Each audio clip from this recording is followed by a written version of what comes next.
All right, so now we can start looking at the next topic, which is inflation. So even though it seems like it's a totally different concept than what we're talking about as far as interest, it actually does fall in line with this, and you'll see why as we go.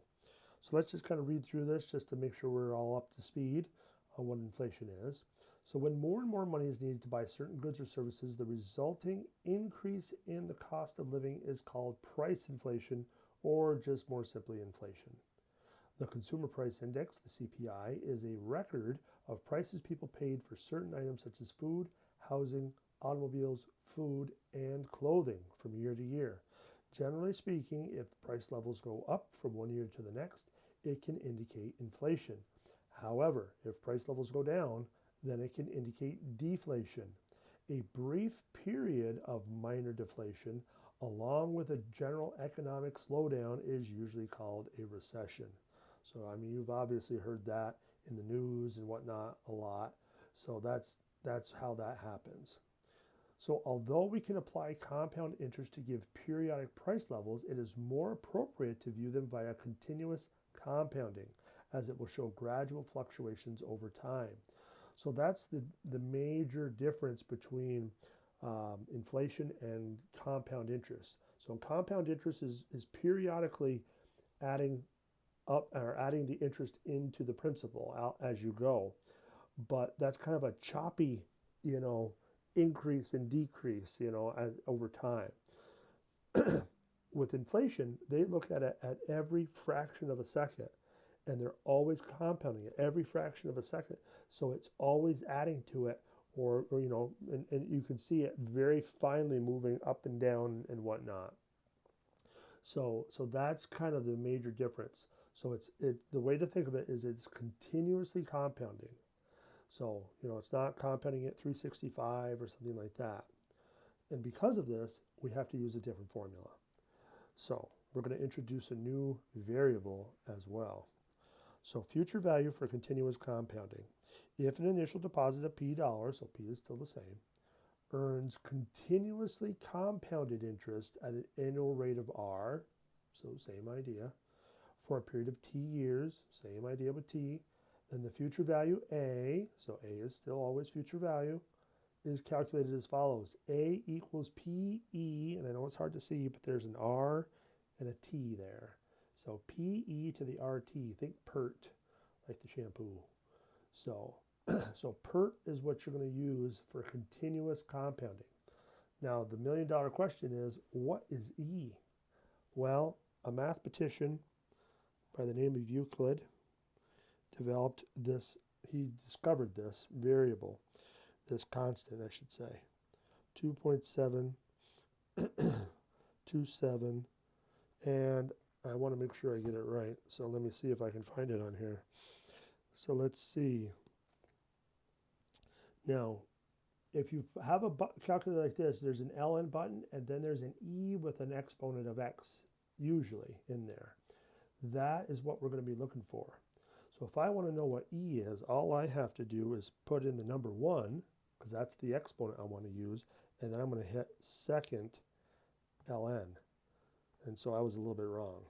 So it's not 2727, it's 2718281828, and it kind of goes on from there. It doesn't repeat, it does kind of change up after it goes a little bit further on, like pi. That's kind of a way to think of it. It's like pi, it doesn't have a pattern to it, even though it has a little bit right now. Later on it doesn't. So, but that's the value of E. So we're not going to need to memorize what E is. Your calculator is going to take care of it for you. So how do we actually use this formula now? Okay. Well, let's take a look at 5. Suppose you earn a salary of $34,000 per year. About what salary would you need 20 years from now to maintain your purchasing power in the case the inflation rate were to persist at each of the following levels?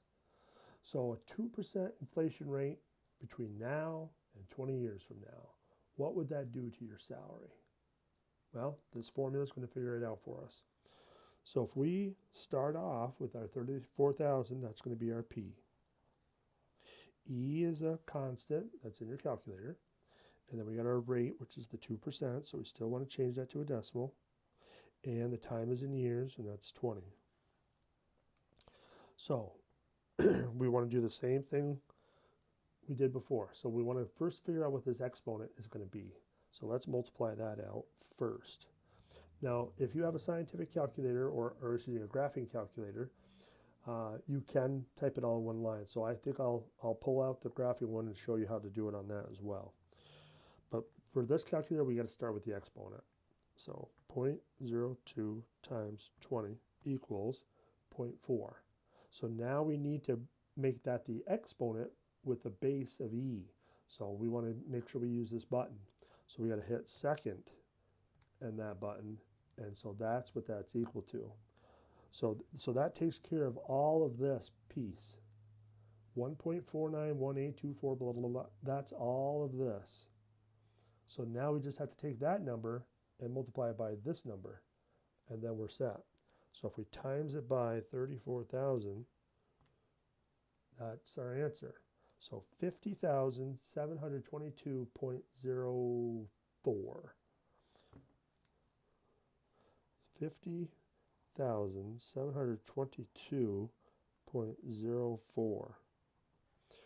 So in 20 years, at a 2% inflation rate, your salary grew to $50,722. Not bad.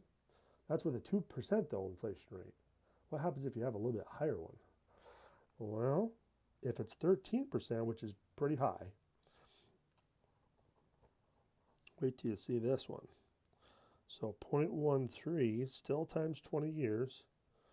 So let's see what happens. So 0.13 times 20 equals 2.6. So again, that's the exponent for e. So we got to hit second e, 13.46, blah, blah, blah. So that takes care of all of this e stuff. So now we got to multiply it by 34,000. And so look at that. 1, 2, 3, 4, 5, 6 numbers to the left of the decimal. So that's $457,767.09. $457,767.09. That's a lot of money. But that's a pretty high inflation rate. So that's why it's so high. All right. So let's try another application of this formula. So given for the given deposit, find the interest earned if the interest is compounded continuously, $850 at 1.6% for 4 years. Now, as soon as you see compounded continuously, there's only one possible formula, and that's your PERT formula. You have to use it.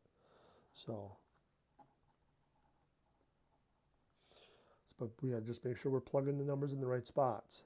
So for the given deposit, so your starting point is this 850.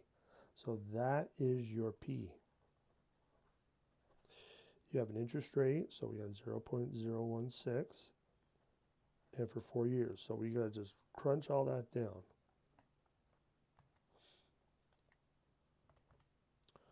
Oops, I almost did it backwards. 0.016 times 4. So there's our exponent. Now we got to E it. And then we got to times it by 850. So 906. And it looks like it's going to be 18 cents.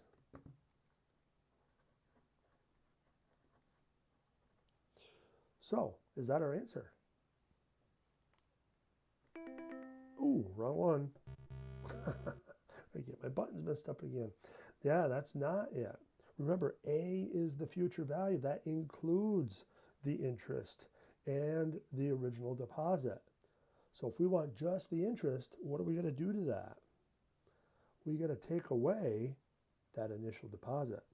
So we got to subtract 850 from that, and that will give you the interest.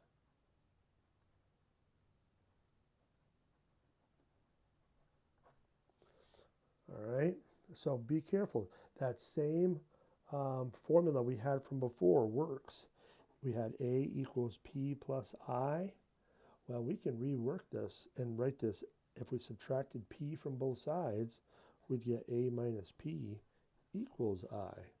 And if we flipped it around, it might look a little nicer. Whoops. So I equals A minus P. So that's another way we can find interest, not just with that simple interest formula. This applies to any type of situation where it has interest. So, okay. So that is, again, another application. So we're going to see even more applications on the next page, and we'll wrap up this section in the next video. See you in a minute.